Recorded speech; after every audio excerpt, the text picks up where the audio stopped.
Okay, y'all, welcome back to the podcast. So, if you are watching over on YouTube, you will see I look like a natural disaster today.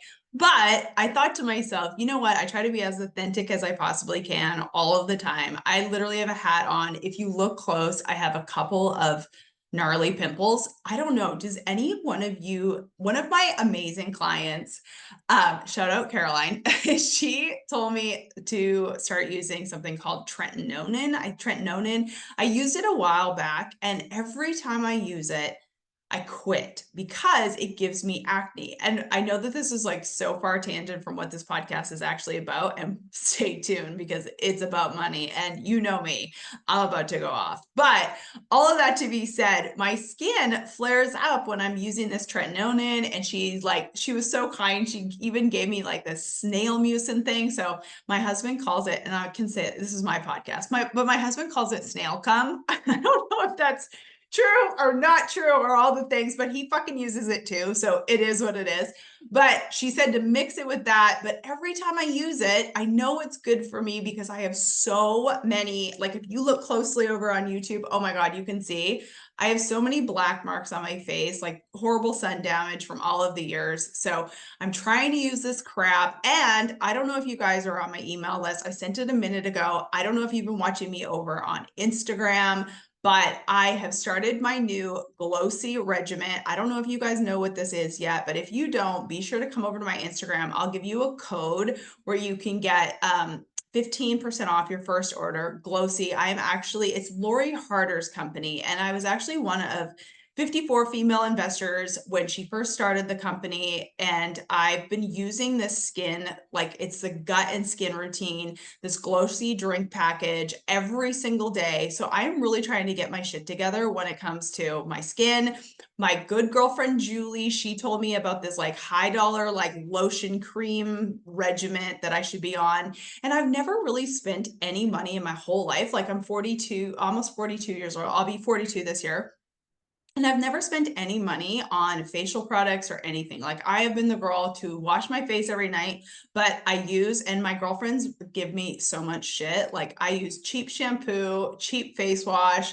Like I just don't spend money on it. And now as I'm getting older, I'm like, why in the fuck did I not listen? My mother has never used like expensive creams and lotions and stuff like that, but I wish someone would have told me what my girlfriend Julie told me, which was this. She learned this from, I don't know if it was her sister or her cousin when she was young, but her cousin told her, you only have one face, so treat it right. And I thought that that was so good. I'm like, oh my gosh, that makes so much sense. So I wish I would have learned 15 years ago about Glossy. Like I said, come ask me. Use the code Christina. You'll just get 15% off when you check out GOLCI. It's a skin beauty routine that you drink. I've been doing that. I've been using Natura Bissay, I think is how you say it. It's definitely expensive. There's no doubt about it. Like expensive lotions, creams, I don't even know what all of the peels. I've just been doing the vitamin C serum. It's not cheap, but I'm like, fuck it. Maybe if I use the expensive stuff now at 41, it'll slow me down from looking like 70 when I'm 50. I don't really know.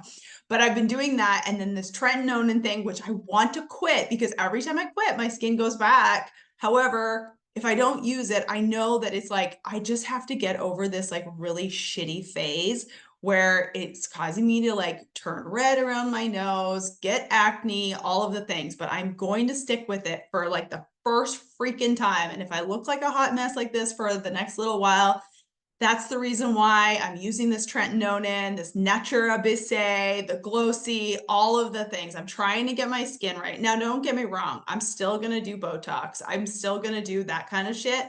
But I really am trying to do other means as well. Trying to like, not like, I would love to reverse it, but like, let's be real. You really can't reverse it without maybe a facelift, which by the way, oh my God, if you're obsessed with this type of shit like I am, I will tell you, send me a text message, 501-222-3362, and I will share with you a podcast I am obsessed with.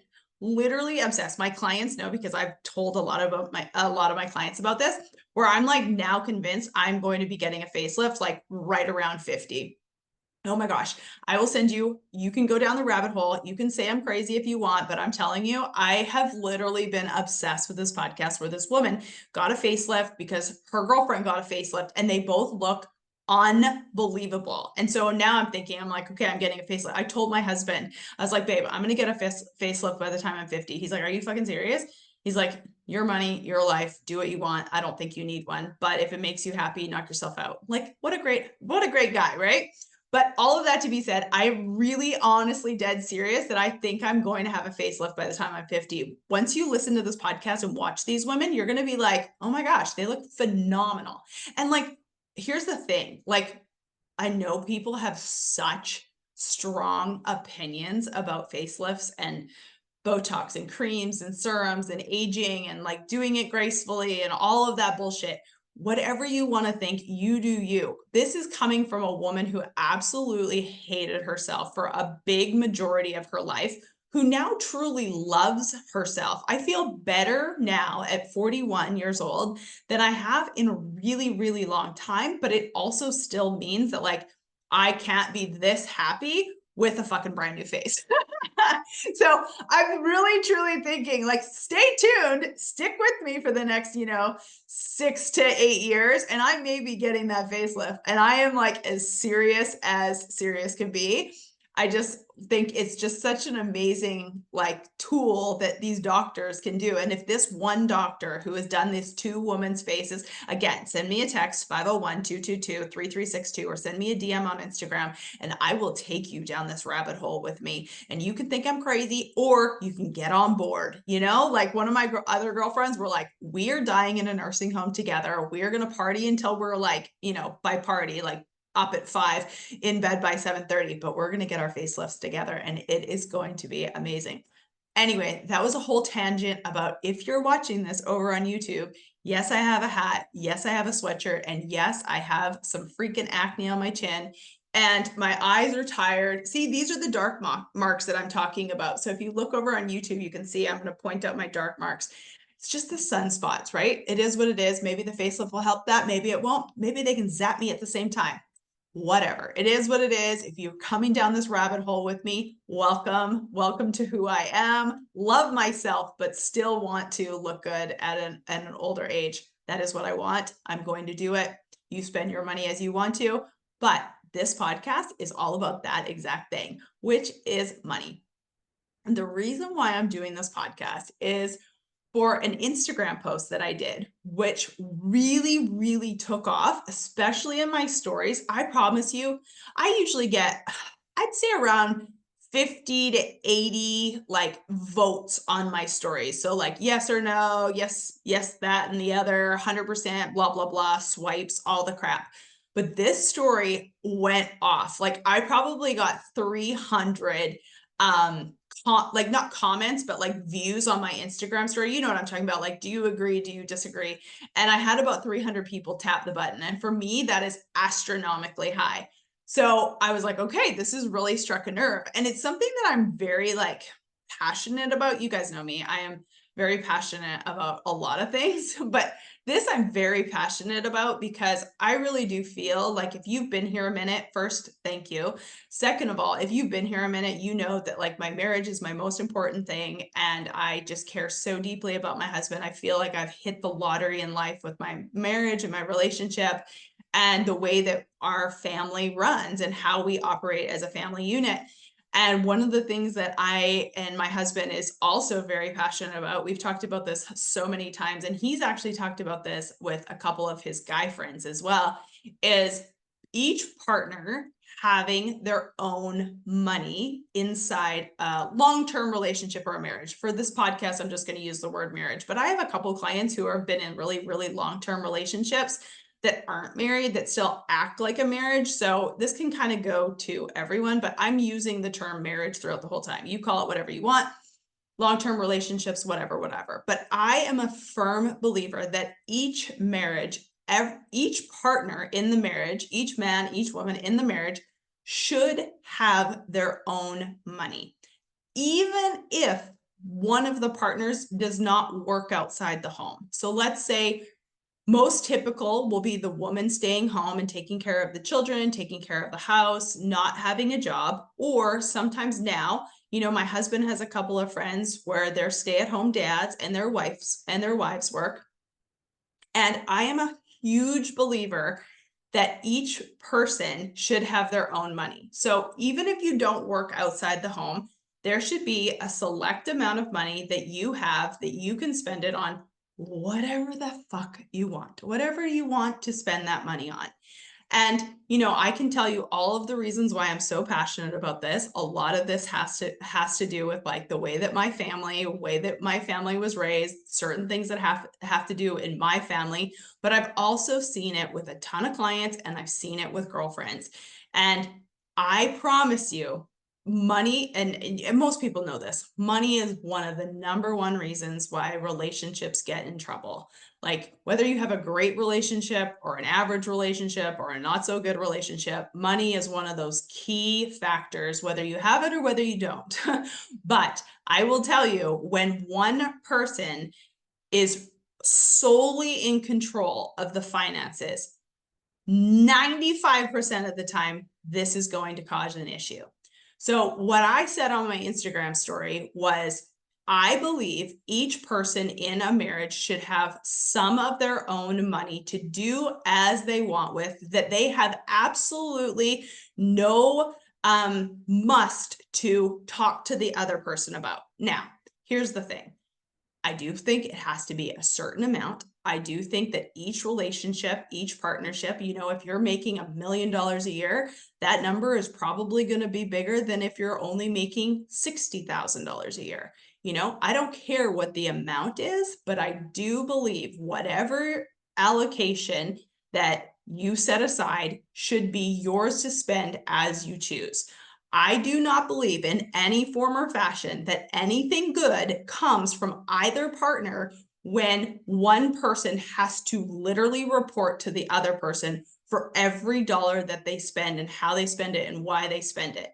Now, I understand that there's certain circumstances, but I still do think that if, let's just say you have $500 a month that is yours, you can spend it on whatever you want. You can spend it on face shit. You can spend it on Starbucks. You can spend it on a purse. You can save it up and hoard it up and go buy, whatever you want in however many months. It doesn't matter. But I truly do think that if your spouse, man or woman, goes through the credit card statement and says, why did you eat at Chick-fil-A today? What did you buy at Target this week? What were you doing on Amazon this week? Where is this money going? Where is that money going? It makes the other person feel like a child. And I have seen this in so many situations, some personally, some professionally with clients. And I will tell you, I think it is the most degrading thing. I think it is the thing that causes so many fucking issues in life. And I know there's numerous reasons why people do it, but I'm telling you, I truly do believe if you want to save heartache in your relationship, I think each person should have a certain amount of money that they can do whatever the fuck they want with, that they do not have to report back to. Now, I do think there has to be a certain amount of money that is, talked about, a level of money that is talked about. And that, again, that depends on what your relationship is, what your situation is. If I'm being very transparent, my husband and I have a rule. Now, it doesn't matter what you think about this number, but this is our number. You can move this number up or down, whatever feels good to you. But Nathan and I have this number of $10,000. If it is over $10,000, we have to ask each other. We have to not ask can I do this? But out of respect for each other, out of respect for our marriage, we talk to each other about this. Now, my husband deals with very big numbers when it comes to business. That's a very separate situation.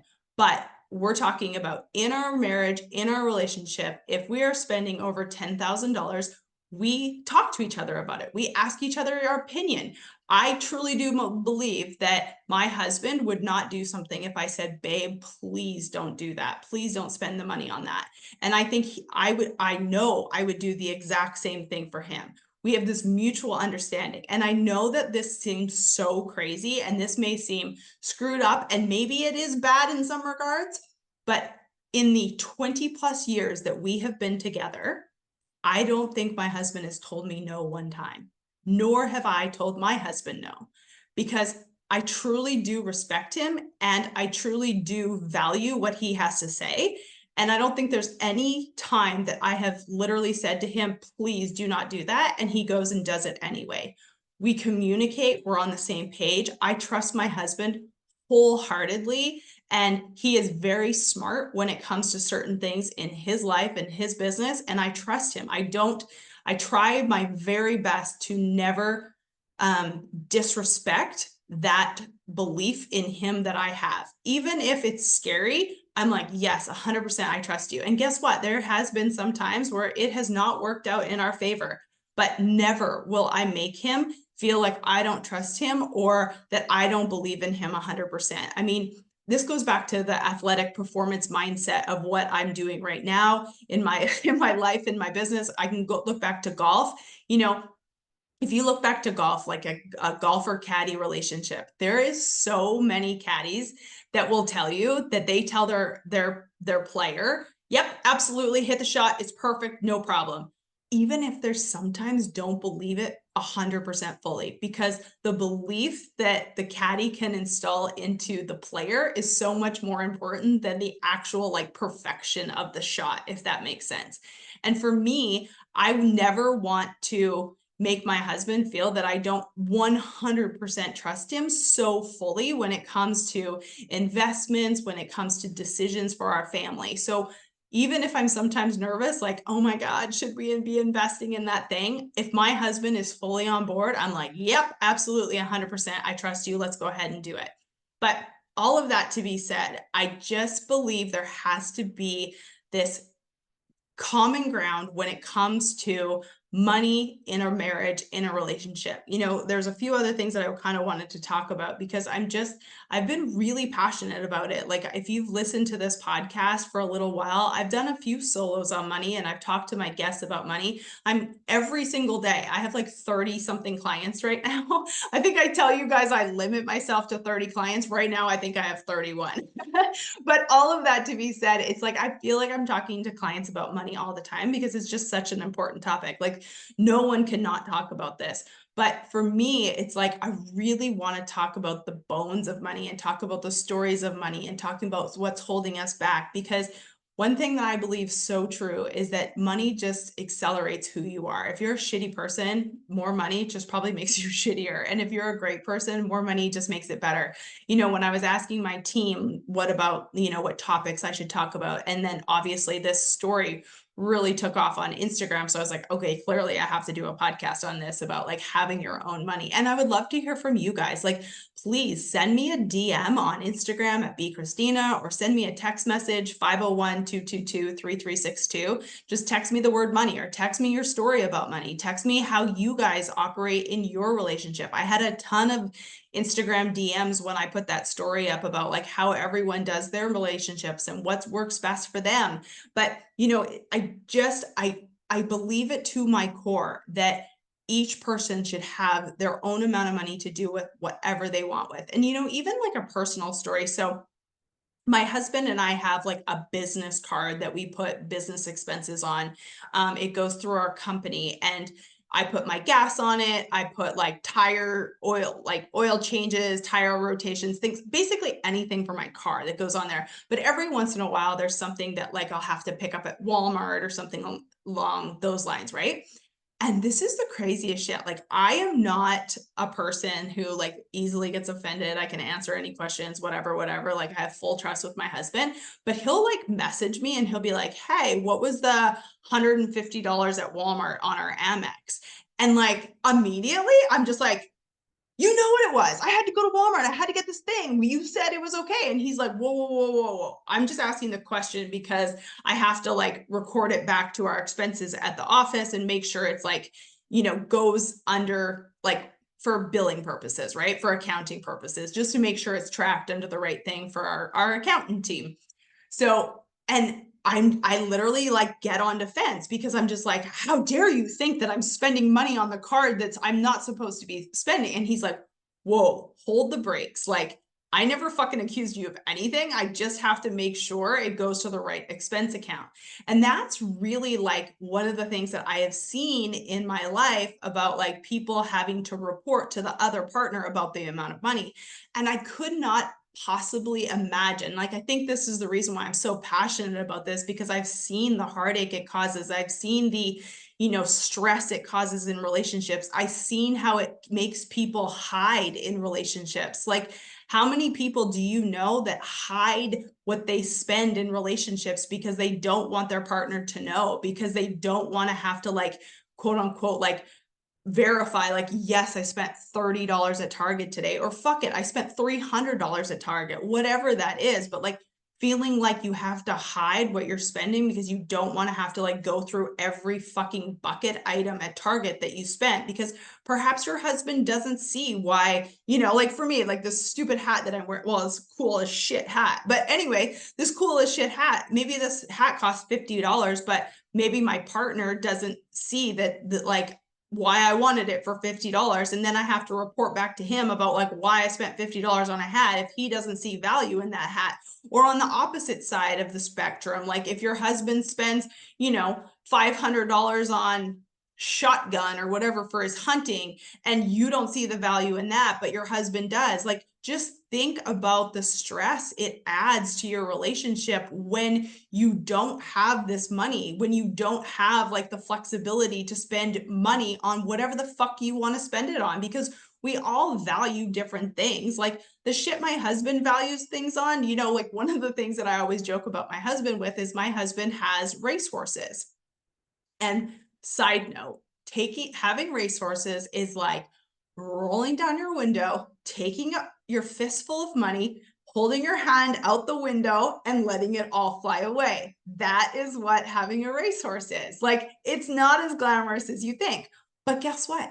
I will never, ever, ever comment on my husband's desire to have racehorses because he fucking loves it. He loves talking about it. He loves bullshitting about it. He loves going to the track, and he loves getting his picture made when they win once in a blue moon.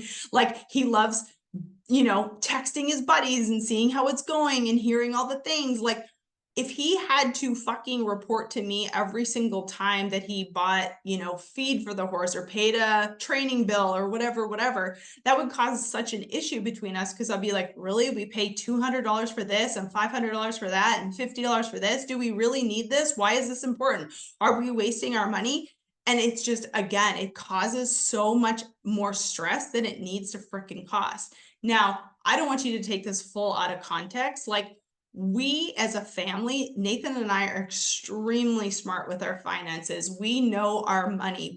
Neither one of us, knock on wood, neither one of us have ever been bad with money. Like from the beginning of time when I had money, I've always been good at money. I definitely have a lot of horrible money stories from my family, but one of the things that I did get from my parents is I have never been in debt in my life.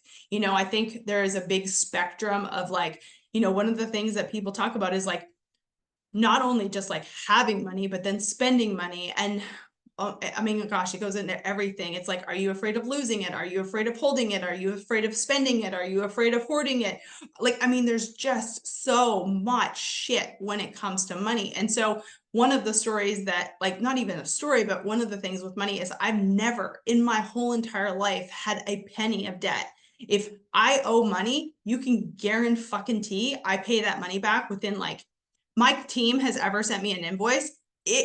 There's no chance in hell I've ever gone 24 hours without paying a bill. Like the minute like Chase sends me my credit card bill, within 15 minutes, that son of a bitch is paid for. Like I have just never done that. It's just not like, I've just always been really good managing money. I've been really good at that. The money stories that I have had have probably been the scarcity mindset when it comes to money of like, should I spend it? Should I not spend it? And I've worked so fucking hard on those things because money is just an energy. And I know that sounds so woo-woo because I get it. It sounds So like, what are you fucking talking about? But like, the more you can care less about money, the easier it is to make money. Think about this. If you're so nickel and diming every single thing that you do and you have a hard time making money, that might be the reason why, is because you're constantly like, you're always thinking about hoarding it and holding it, never spending it. And yet you think it's so easy for people to pay you. No, it's just an energy. It literally, if you're not worried about losing it, chances are you're not worried about making it. It's just like a flow of energy. And the more that you can understand that, honestly, the better it is. But again, like kind of going back to the, like having some of your own money. And these are conversations that I would so try to have in, if you haven't had these and you've been married a while, have these conversations, have them from a neutral ground, have it from like, I want better for our relationship. I want better for our marriage. I do not want us to fight about money because I want our marriage to work. I want us to be able to be in communication. I want to trust you. I want you to trust me. I don't want to have to go through our credit card statement and tell you when I stopped at Chick-fil-A to buy a diet lemonade. Like that just adds so much stress to your life. So figuring out what you have and what would make sense and having that own bank account that perhaps, you're a stay-at-home mom, perhaps every 15th of the month, your husband puts in $500 or $1,000 or $100 or whatever it is, and you just are able to have that on your own. And some people don't even need to talk about these things, and that's fine. But I do think talking about money and never talking about money, I think is just as fucked up as talking about it 24 hours a day, 7 days a week. And I also think too that like this is a guy thing too. Guys need to step up to the plate. I really wish that I could have a conversation with certain people of my life and be like, you know what, you need to step up, you need to be the man in this situation. You guys know me, probably, you probably know my feelings on this. I'm a big proponent of the man being the man in a relationship and the woman being a woman in a relationship. And I don't think that that is like a bad thing. I don't think I'm putting down women whatsoever. I think the woman's role in a relationship is fucking so important. I guarantee you my husband couldn't do shit compared to what he does now when I'm supporting him in this role. But I am very traditional. You may not believe that, but I am extremely traditional. I literally cook for my husband, clean for my husband, take care of my husband, make all my husband's appointments. And you know what? He appreciates it so much. Something that my husband does too is he involves me in his business. Like he like literally gives me a percentage of certain business deals that he does because he knows that I am a big part of why he can be so successful in his business. Because literally the only thing he has to think of is making sure that I feel so loved, but also doing business. And that's just how our relationship has always worked. I want him to feel like he is the most important thing in the whole entire world to me because he is. And I will do whatever it takes to make sure that his life is as good as possible so he can do his job as best as possible. He makes more money than me. He's the breadwinner of our family. I make good money for sure, great money for some, but that's a big priority to me. Like I'm a big part of his success and I want him to be as successful as possible. And he treats me like I am a huge part of his success.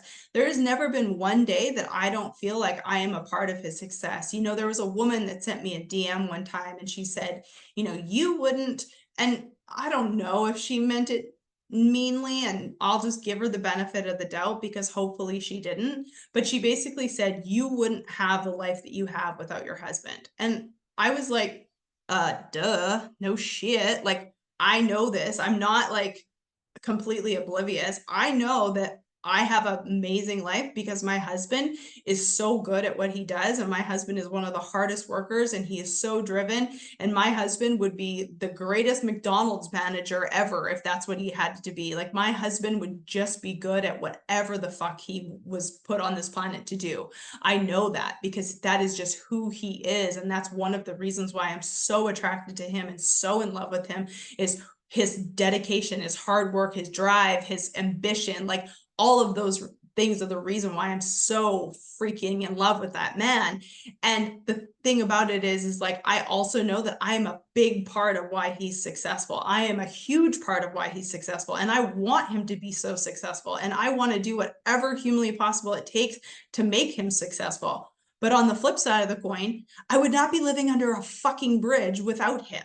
Like, that, like, I don't know why that woman had to say that to me, and the fact that, like, yeah, your life wouldn't be as good without it. I'm like, yeah, no shit. Like, I've never once said it would, but let's also be very realistic. For a female, I do extremely well. For a lot of guys, I do extremely well. You know, my business does close to $400,000, $500,000 a year.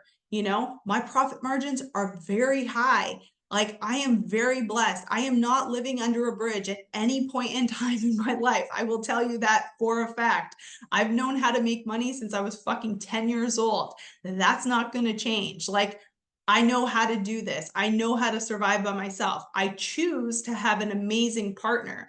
And there's something else I found, like, that was so funny. It was like, do you even know me? Like, do you really think I'm gonna settle for some fucking bum ass loser? There's no chance in hell. And I mean that, like, so kindly, but also too, like, I can say that with 100% certainty. I have a level of confidence in myself. I have a level of respect in myself that I am not going to settle for mediocrity. I would have never settled for mediocrity. I would have never settled for not the best marriage or the best life or an unbelievable business or all of those things. And so I found that very, like, interesting that she had to point that out to me. It was like, yeah, no shit, my husband's successful. Like, have you been here a minute? That's what I expect for myself. And that's what I want for everyone around me. I want that for my clients. I'm a confidence, performance, mindset coach. Like, why in the fuck would you think that I would settle for mediocrity? Zero fucking chance. I wouldn't settle for mediocrity when it comes to finances, when it comes to love, when it comes to passion, when it comes to, like, doing something that you're obsessed with. Like, I will not settle. And I want that for so many people. And I know that that can be so triggering to a person who, like, doesn't have the confidence to say that, or doesn't have, like, the wherewithal to, like, want that. I'm not for everyone. This podcast is not for everyone. I'm going to say that if you're that far along into this podcast, you probably want something great for your life. You probably want great love. You probably want great job. You probably want above what is average. And, like, there's nothing wrong with that at all. Like, you probably want a relationship that you can have these conversations with your husband. You probably want a relationship that you can have your own money and be, like, so respected and so trusted, and, like, not worry about what your partner's spending money or what you're spending money on, because you have that mutual respect and admiration for one another, that you want the other person to thrive.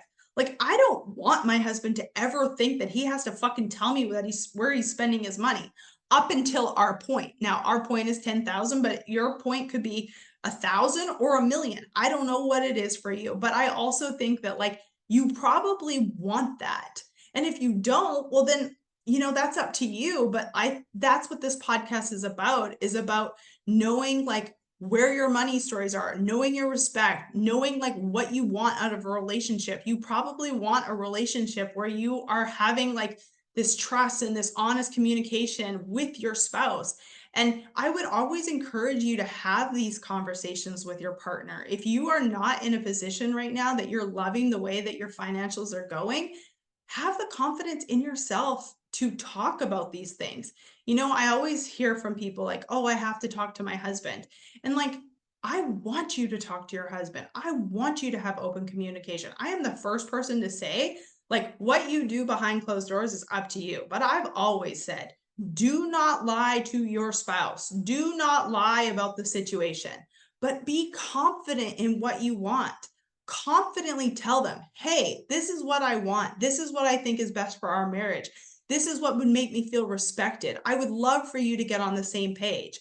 And your confidence in that literally makes the other person want to do it. And if they've got some of their own stories, that's for them to work on. And obviously, like, not all this stuff is like just going to happen overnight, but having the conversations and being really clear about what you want and what the positives and the way that you're feeling, and not make it a blame game, but do it because it's like, this is what you want. You want better for your life. You want better for your kids. Like, do you want your daughter having to freaking go through a credit card statement and be like, $3 at Chick-fil-A, $6 on a hat, like, or $60 on a hat, or whatever the heck?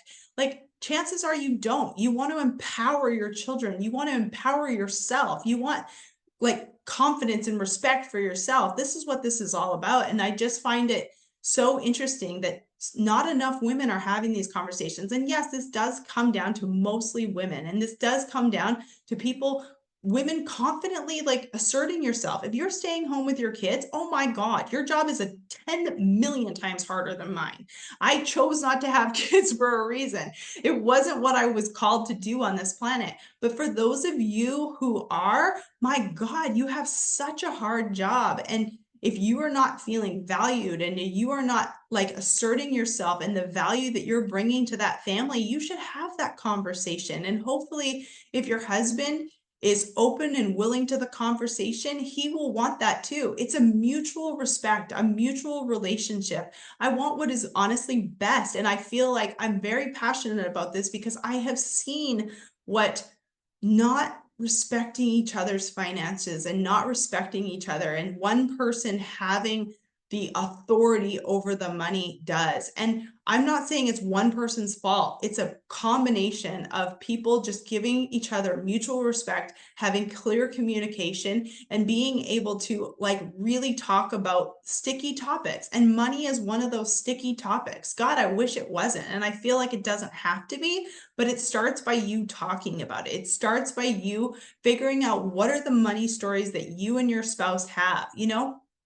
Even if you have fuck you amounts of money, like, I mean, talking about money is even like a taboo subject, right? Like, no one wants to talk about it. You don't want to talk about it if you have it, if you don't have it. Some people want to talk about it if they don't have it. Some people want to talk about it if they do have it. Like, it's just this weird subject, but it doesn't have to be. Like, it does not have to be. And the less triggering money can be, the easier it is to talk about. And chances are it's going to cause less friction in your relationship.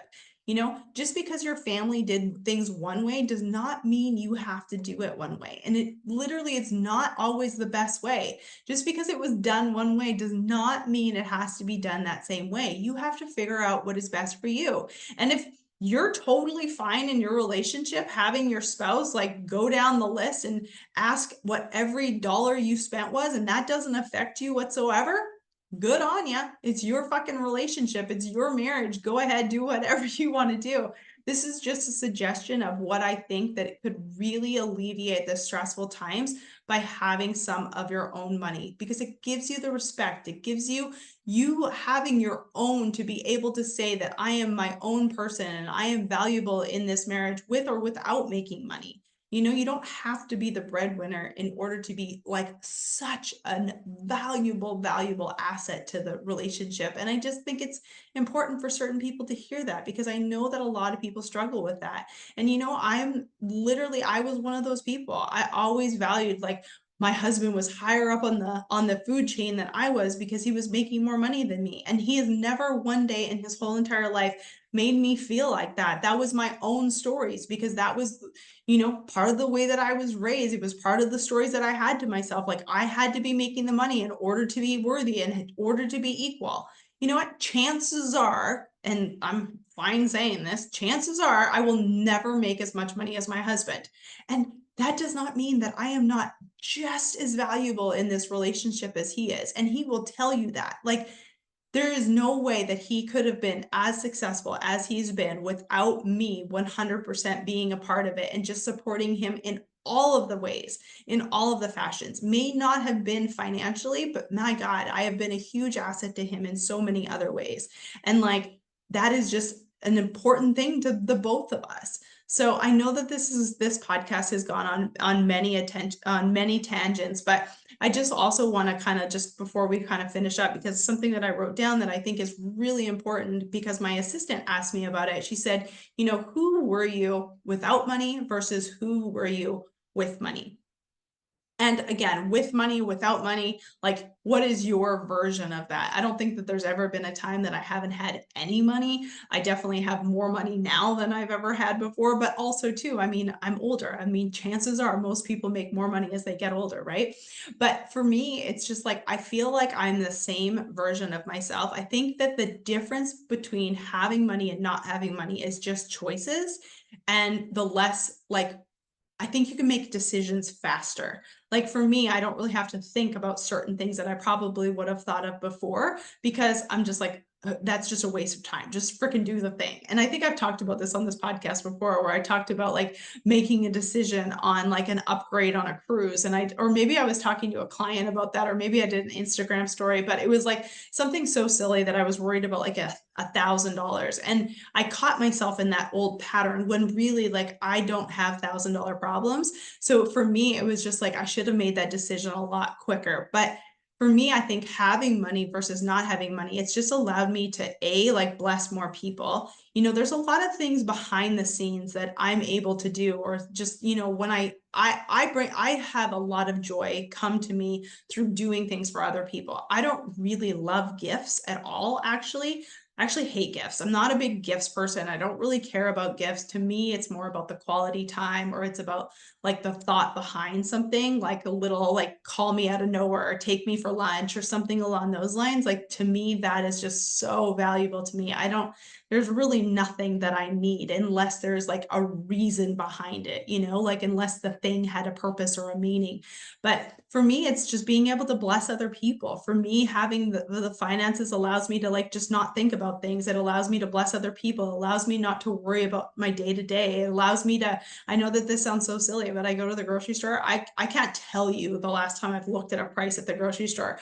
Mind you, that's not true. I did buy a really, really, really shitty, it was awful. It was like, and I used to love Primal Kitchen too, but I bought this Primal Kitchen pasta sauce because we're on 75 hard, because I was like, it has to have less than 7 ingredients. That's our rule. We're eating all natural, blah, blah, blah. So I bought this $10 fucking jar of pasta sauce, when I love Prego pasta sauce, the no sugar Prego pasta sauce, which is horrible for you, whatever, but it was $3. And then I bought this one that was $10. And I'm thinking, if this sucks, I'm going to be so pissed.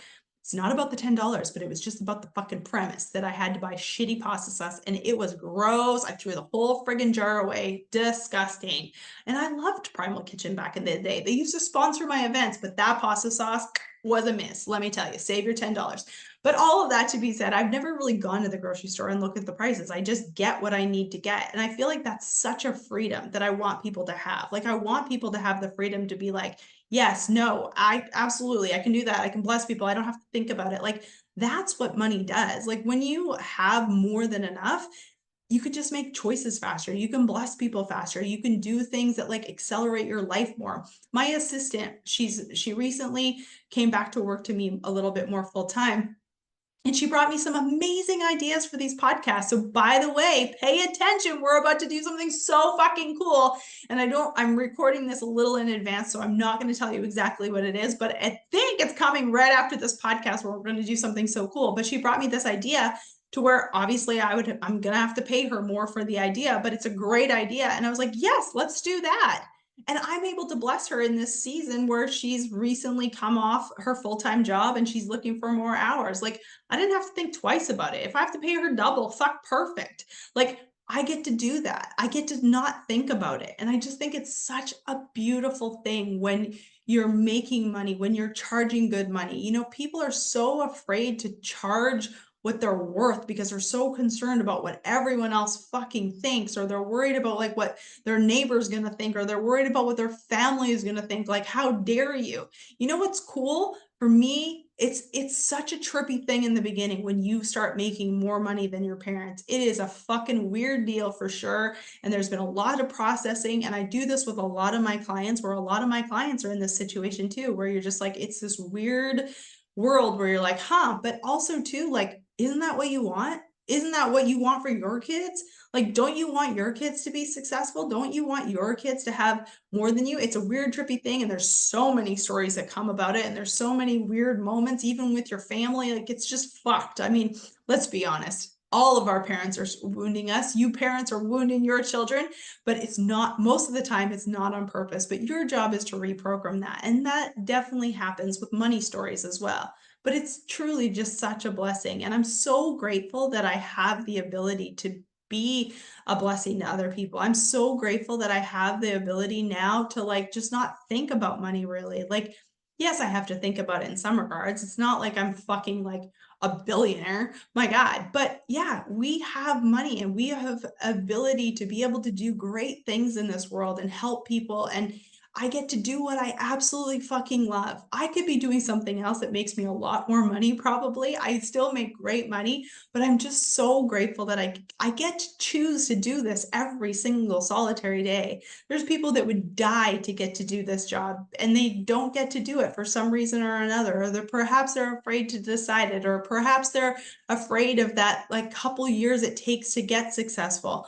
But at the same time too, like it's all a decision. And some of us can make these decisions faster than others. And some of us have the stamina to make it through the hard times. And I'm so grateful that I do. And I'm so grateful for where I am in my life. And I want that for everyone. And I know that this podcast has taken so many twists and turns. And like some of you, I'm sure, hate it. And some of you just love my solos that are total rants. We started off talking about the zits on my face, and we're ending talking about money and the blessings that come from it. So I hope you guys enjoyed today's podcast. Let me know what you think about having your own money. Let me know what you think about your relationships. How do you guys do it? What works for you? What doesn't? What is contentious when it comes to money in your relationships? I'd love to know, because I think it's super helpful for someone else that might be dealing with it. You know, you may not have to talk about it, but I'm happy to talk about it because I think that it'll be a blessing to someone else. That's the whole point of this podcast, to help you, decide it's your turn to have the greatest life ever because you decide. Anyway, I'm so grateful that you guys are here today. Thank you for sharing this episode. I hope you guys enjoy the middle that I'm now giving you past podcasts to go check out. Let me know if you enjoy that. If you guys have any questions for me, reach out 501-222-3362. I have always have a clarity calls open. In each month, I usually offer 2. Sometimes it's 1, depending on my bandwidth. But on these calls, I help you walk away with the one mindset or strategy block that is probably preventing you from getting to that next level of success. Completely complimentary. I promise you I'm not scary. Most of the time I do not have a hat on. I don't know if I've ever done one of my coaching calls in a hat, but who knows? It's a cute hat. Anyway, thank you guys so much for being here. Be sure to share this one, and I'll see you next week.